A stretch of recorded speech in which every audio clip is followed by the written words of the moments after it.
নমস্কার, বাংলা স্ফিয়ারের প্রথম ভিডিওয়ে আপনাদের স্বাগত জানাচ্ছি। পূর্বতন প্রধান বিচারপতি সুপ্রিম কোর্টের ডিওয়াই চন্দ্রচূড় পুরোপুরি ব্যর্থ হয়েছিলেন।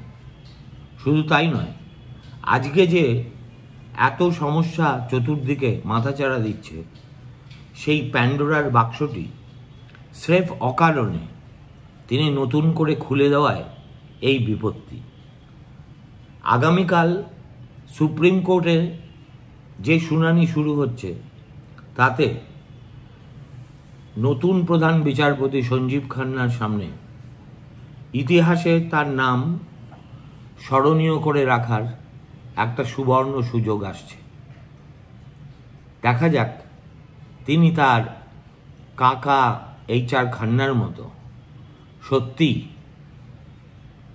পারেন কিনা সময়ের দাবিকে মেনে এ ব্যাপারে একটা চূড়ান্ত সিদ্ধান্ত নিতে। বিষয়টা কি? বিষয়টা হলো 1991 সালে ভারত সরকার রাম জন্মভূমি আন্দোলনের পরিপ্রেক্ষিতে উত্তাল ভারতবর্ষে শান্তি ফেরাতে একটা কেন্দ্রীয় আইন এনেছিলেন। সেই আইনটির নাম হলো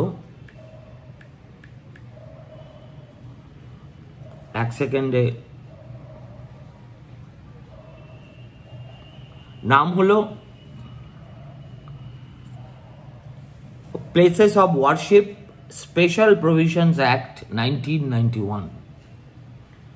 এই খুব ছোট্ট একটা আইন, মাত্র 8টি ছোট সেকশনে বিভক্ত। স্বাধীন ভারতবর্ষে কোনো আইন এত সংক্ষেপে এবং সহজবোধ্য ভাষায় লেখা হয়েছে কিনা আমার সন্দেহ আছে। সে যাই হোক, এই আইনের সাংবিধানিক বৈধতা নিয়ে চ্যালেঞ্জ করে এদিকে সুপ্রিম কোর্টে 2020 সাল থেকে একের পর এক পিটিশন জমা পড়তে শুরু করেছে।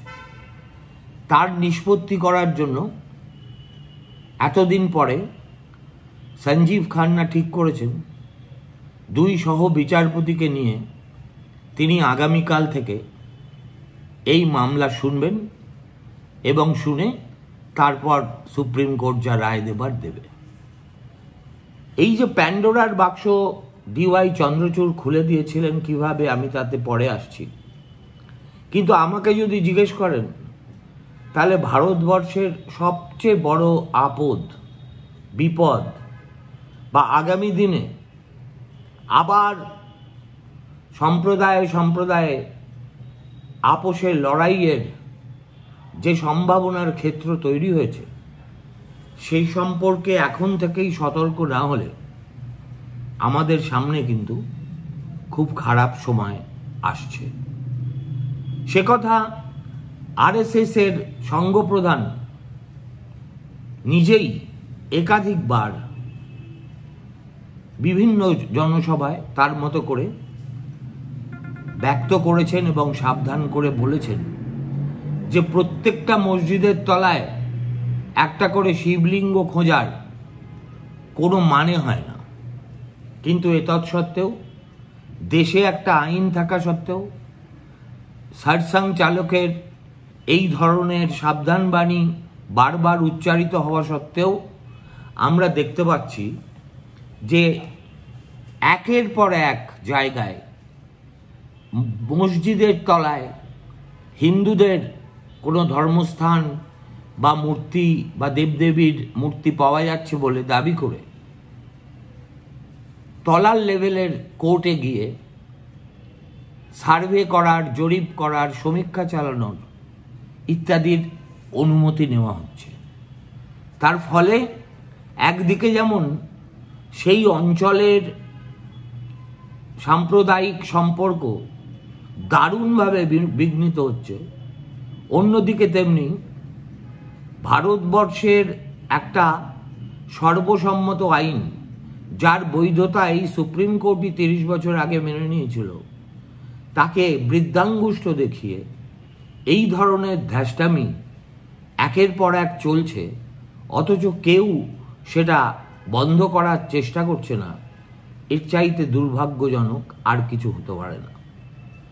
দেখুন, এই খেলা শুরু হয়েছিল বেনারসের জ্ঞানবাপী মসজিদকে কেন্দ্র করে।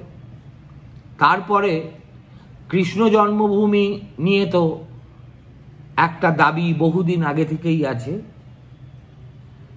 তারপরে যেটা আমরা দেখলাম যে হঠাৎ করেই উত্তরপ্রদেশের সাম্ভালে একটা ঐতিহাসিক পুরনো মসজিদের তলায় মন্দির ছিল কিনা সেটা নিয়ে কোর্ট হঠাৎ এএসআইকে সমীক্ষা করার আদেশ দিয়ে বসল। প্রথমবার সমীক্ষা হলো, আবার সেই পরীক্ষায় বোধহয় কিছু পাওয়া যায়নি, ফলে দ্বিতীয়বার সমীক্ষা করতে যখন সমীক্ষক দল সেই মসজিদ চত্বরে এলেন, বিক্ষুব্ধ জনতা তারপরে উত্তপ্ত হয়ে ওঠেন, বেশ কয়েকজন নিরীহ মানুষের প্রাণ যায় এবং সেটা নিয়ে বেশ কদিন ধরে খবরের কাগজের শিরোনামে উঠে আসে এই ঘটনা। সব শেষে আমার মতে যেটাকে এই সহস্রাব্দের সেরা পরিহাস বলে গণ্য করা উচিত, সেটা হলো বিষ্ণু গুপ্ত নামের এক ভদ্রলোক, যার একমাত্র কাজ হচ্ছে ভারতবর্ষের সমস্ত মসজিদ, দরগা, ঈদগায় তলায় হিন্দু দেবদেবীর মূর্তি খুঁজে বেড়ানো। যিনি একদা প্রশান্ত ভূষণের মুখে কালি ছিটিয়ে দিয়ে বিখ্যাত হয়েছিলেন, সেই ব্যক্তি দাবি করে বসেছেন যে আজমির শরীফে ভারতবর্ষের সুফি সমাজের সবচেয়ে অগ্রগণ্য যে মানুষটি মাইনুদ্দিন চিশতি, তার নামে যে দরগা আছে সেই দরগার তলাতেও নাকি তিনি হিন্দু দেবদেবীর মূর্তির প্রমাণ পেয়েছেন।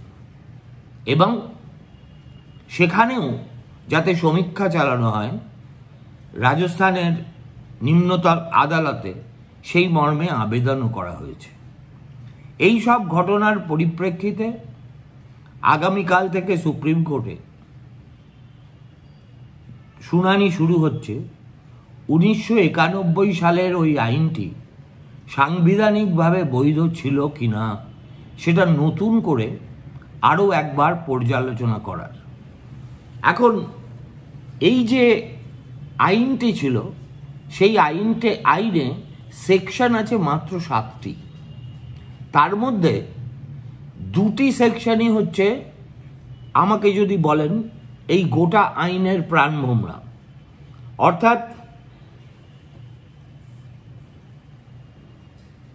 এই আইনটির মধ্যে আইনটি এত স্বচ্ছ এবং স্পষ্টভাবে লেখা যে এখানে যদি, কিন্তু বা ইংরেজিতে নট উইথস্ট্যান্ডিং ইত্যাদি জিনিস লিখে যে ভেগ ব্যাপারটা করে দেওয়া হয়, সেরকম কোনো চেষ্টাও কিন্তু এখানে করা হয়নি। there is no if, no but, no not withstanding।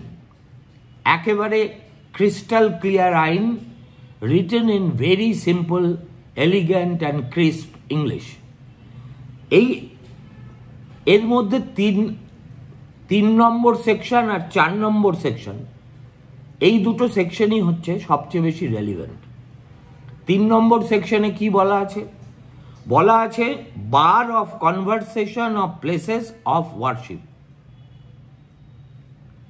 No person shall convert any place of worship of any religious denomination or any section thereof into a place of worship of a different section of the same religious denomination or of a different religious denomination or any section thereof, period। মানে ছোঁয়া যাবে না। আর 4 নম্বরে কি বলা আছে? বলা আছে declaration as to the religious character of certain places of worship and bar of jurisdiction of courts etcetera. এবং তারপরে পরিষ্কার করে লেখা আছে, it is hereby declared that the religious character of a place of worship existing on the 15th day of August 1947 shall continue to be the same as it existed on that day. এর পরে তো আর এই নিয়ে কোনো মতবিরোধ, মতদ্বৈধ, বিতর্কের কোনো অবকাশই থাকতে পারে না। অর্থাৎ 1947 সালের 15ই আগস্ট ভারতবর্ষ স্বাধীন হয়েছিল। সেদিন এদেশে যে ধর্মীয়, আমাদের যে কোনো ধর্মেরই হোক, তাদের গির্জা হোক, মসজিদ হোক, মন্দির হোক, তাদের যা অবস্থান যেভাবে ছিল সেইভাবেই চলে আসবে। একমাত্র ব্যতিক্রম ঘটানো হয়েছিল রাম জন্মভূমি বাবরি মসজিদ বিতর্কের ক্ষেত্রে।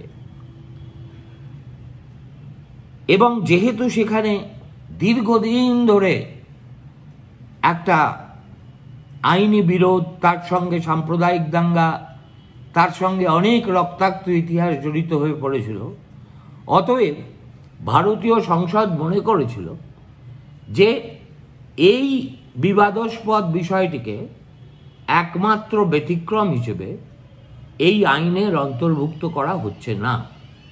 এর বাইরে কোনো ধর্মের কোনো ধর্মীয় প্রতিষ্ঠান নিয়েই কিন্তু কোনো বিতর্কের আর অবকাশ থাকার কথা নয়। কিন্তু দেশটার নাম ভারতবর্ষ। এখানে রাজনীতির প্রয়োজনে সাম্প্রদায়িক সম্প্রীতি নষ্ট করার একটা কি বলবো জঘন্য প্রবৃত্তিতে বারে বারেই এই আইন লঙ্ঘন করার চেষ্টা হচ্ছে। গোড়ার দিকে 30 বছর কিন্তু এ নিয়ে কোনো উপদ্রব আমরা দেখিনি। অর্থাৎ যেহেতু দুপক্ষই বিবাদমান, দুপক্ষই এই আইনটি গ্রহণ করেছিলেন সাগ্রহে এবং স্বতঃস্ফূর্তভাবে, অতএব ভারতবর্ষে ধর্মীয় প্রতিষ্ঠান নিয়ে অশান্তির সম্ভাবনা এই আইনটি চালু হওয়ার পরে তিনটি দশকে আমরা কোথাও মাথাচাড়া দিয়ে উঠতে দেখিনি। এবং এই আইনের যা উদ্দেশ্য ছিল, অর্থাৎ দেশে শান্তি এবং সুস্থিতি ফেরানো ধর্মীয় প্রতিষ্ঠানগুলিকে কেন্দ্র করে, সেটা অনেকাংশে কেন সর্বাংশে সফল হয়েছিল প্রথম 30 বছর। তার মানে ভারতের জনগণ মেনে নিয়েছিলেন যে একটা মন্দির মন্দিরই থাকবে, মসজিদ মসজিদই থাকবে, চার্চ চার্চই থাকবে, গুরুদ্বার গুরুদ্বারই থাকবে, সিনাগগ সিনাগগই থাকবে।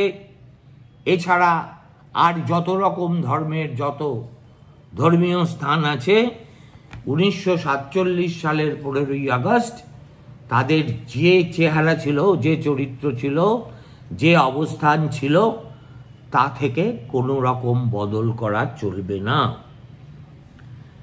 এখন কিছুদিন আগে পি চিদম্বরম, যিনি এই আইনটি তৈরির ক্ষেত্রে সে সময় অগ্রণী ভূমিকা নিয়েছিলেন, শুধু এই আইনটি কেন, দেশের আইনমন্ত্রী হিসেবে এবং একজন বিশেষজ্ঞ হিসেবে ভারতবর্ষের বহু আইনের খসড়া তার হাত দিয়ে রচিত হয়েছে।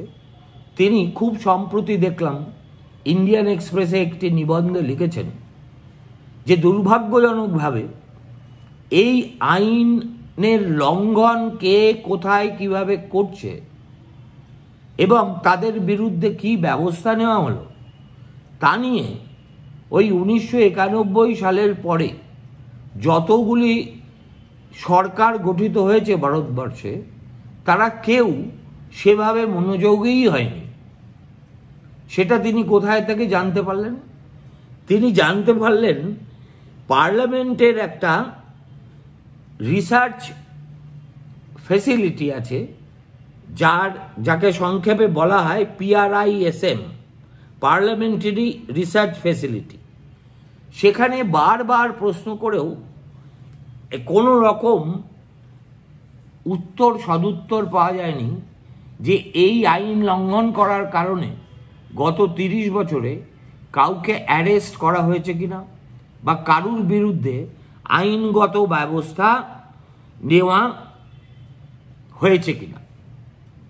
তার মানে চিদম্বরমের ভাষায়, the best that can be said of the working of the act is that successive governments have shown benign neglect of the act.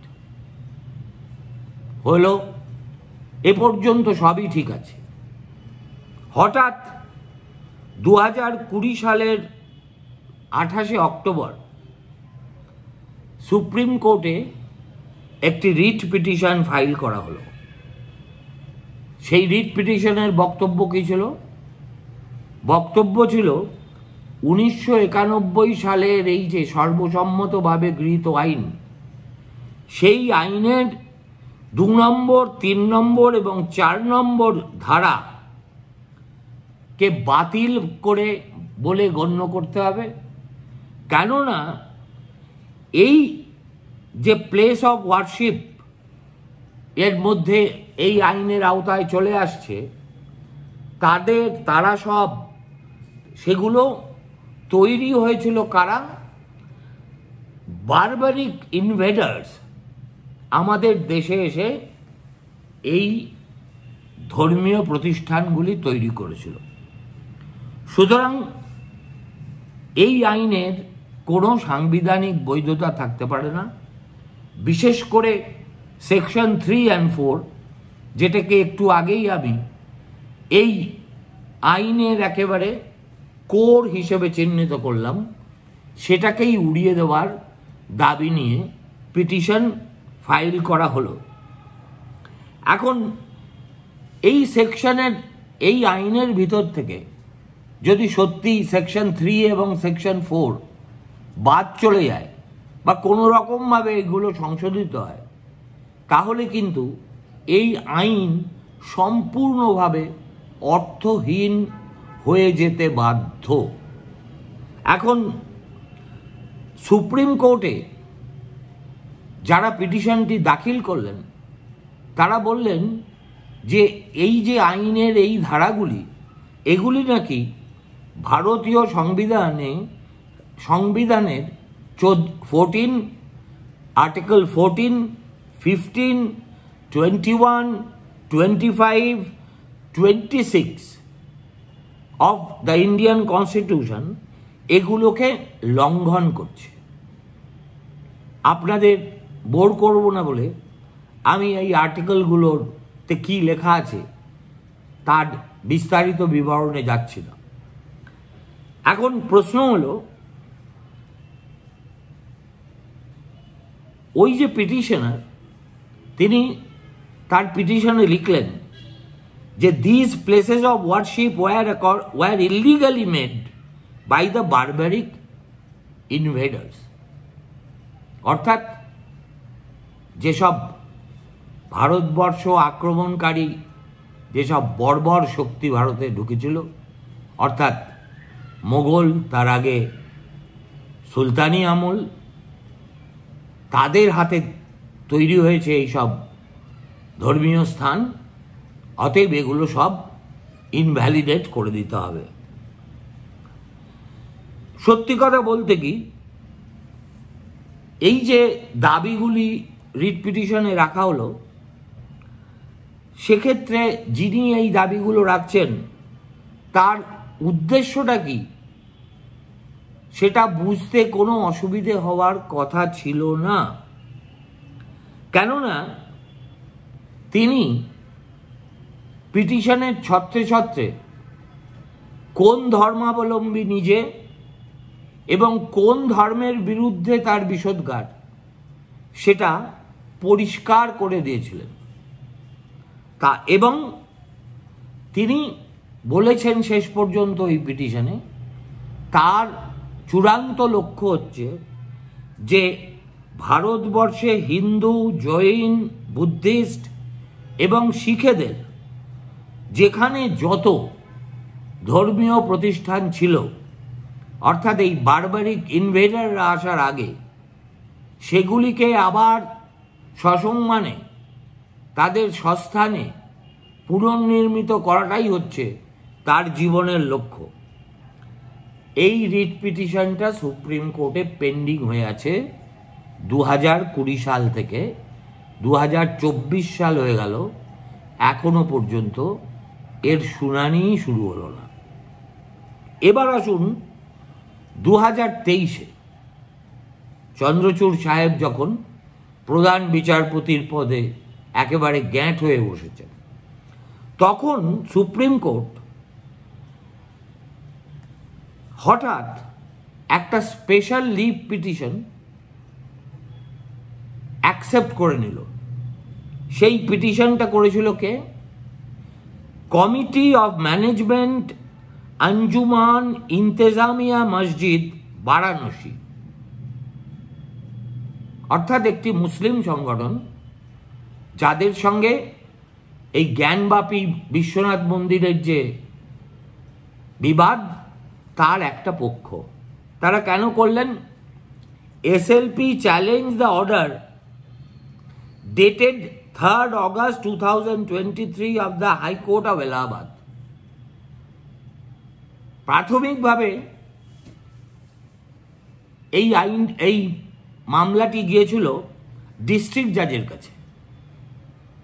জেলার দায়রা জজ তিনি 1991 সালে পাশ হওয়া আইনের কোনো তোয়াক্কা না করে সোজা আর্কিওলজিক্যাল সার্ভে অফ ইন্ডিয়াকে বলেন যে আপনারা ওই জ্ঞানবাপী মসজিদের একটা সমীক্ষা রিপোর্ট আমার কাছে জমা দেন।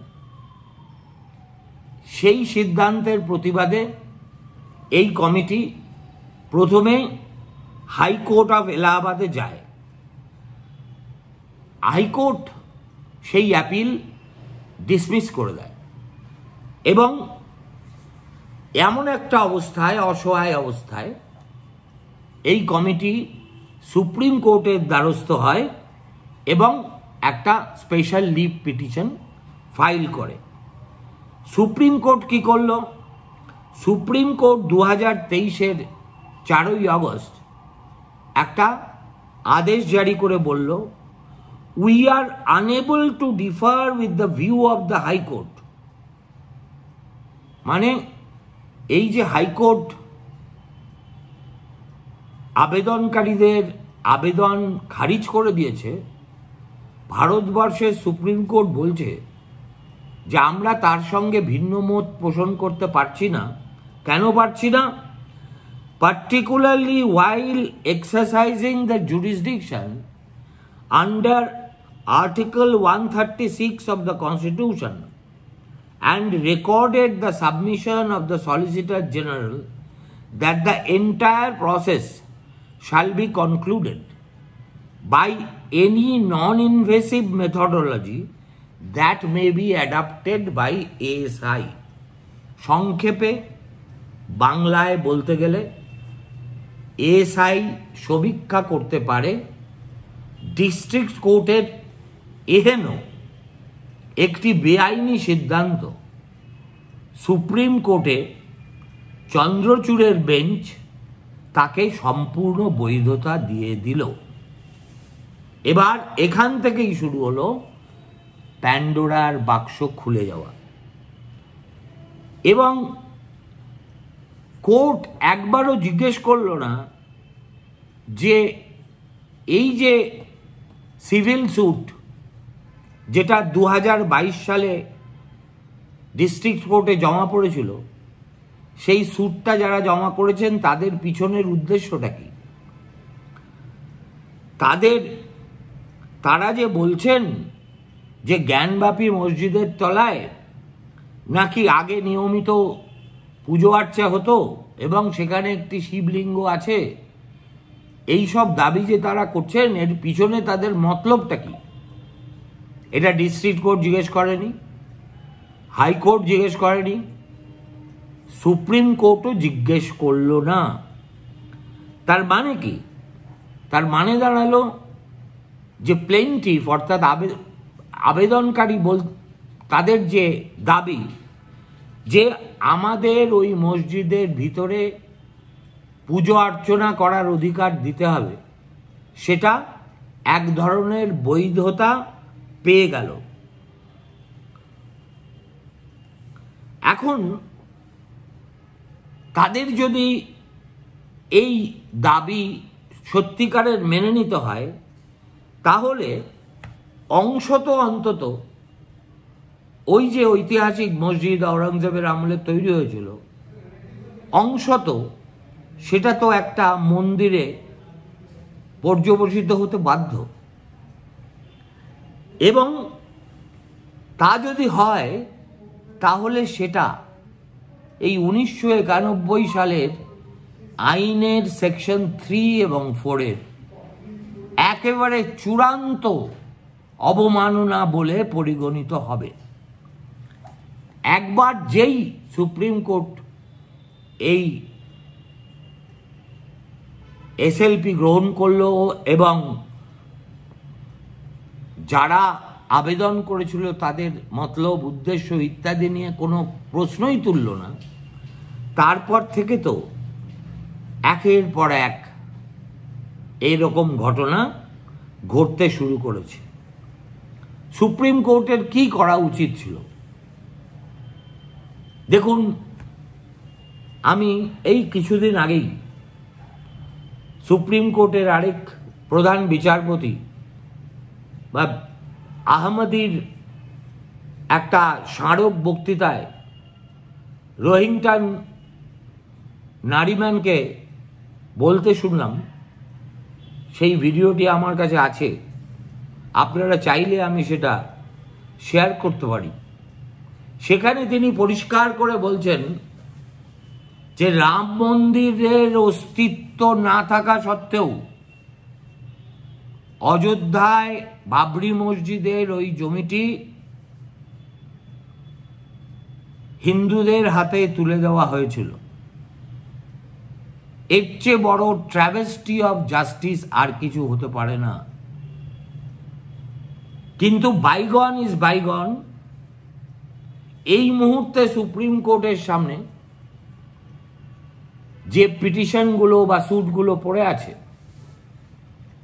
সুপ্রিম কোর্ট যদি 1991 সালের আইনের বৈধতা চ্যালেঞ্জ করার দাবি নস্যাৎ করে না দেয়, তাহলে কিন্তু দেশ এক চরম অশান্তির নতুন পর্বে প্রবেশ করবে। সত্যিই তো এরপরেই শুরু হয়েছে যে মথুরার ঈদগাহ, উত্তরপ্রদেশের সম্বলের মসজিদ, দিল্লির কুতুব মিনার কমপ্লেক্স, এমনকি রাজস্থানের আজমির শরীফ। প্রশ্নটা হচ্ছে, এর শেষ কোথায়? দেখা যাক আগামীকাল থেকে এই মামলার যে শুনানি শুরু হবে, তাতে সঞ্জীব খান্না যে প্রত্যয়, যে সাহস, যে নিষ্ঠা আইনের প্রতি চন্দ্রচূড় দেখাতে পারেননি, সেটা তিনি দেখাতে পারেন কিনা।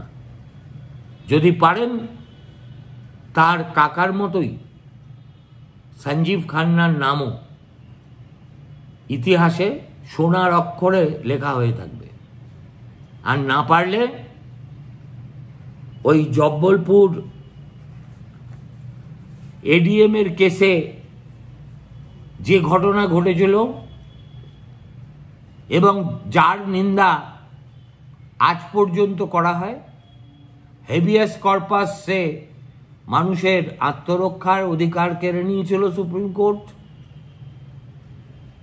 ঠিক সেই রকমই আরেকটা নতুন কলঙ্কজনক অধ্যায়ের সূচনা হবে। ভালো থাকবেন, নমস্কার।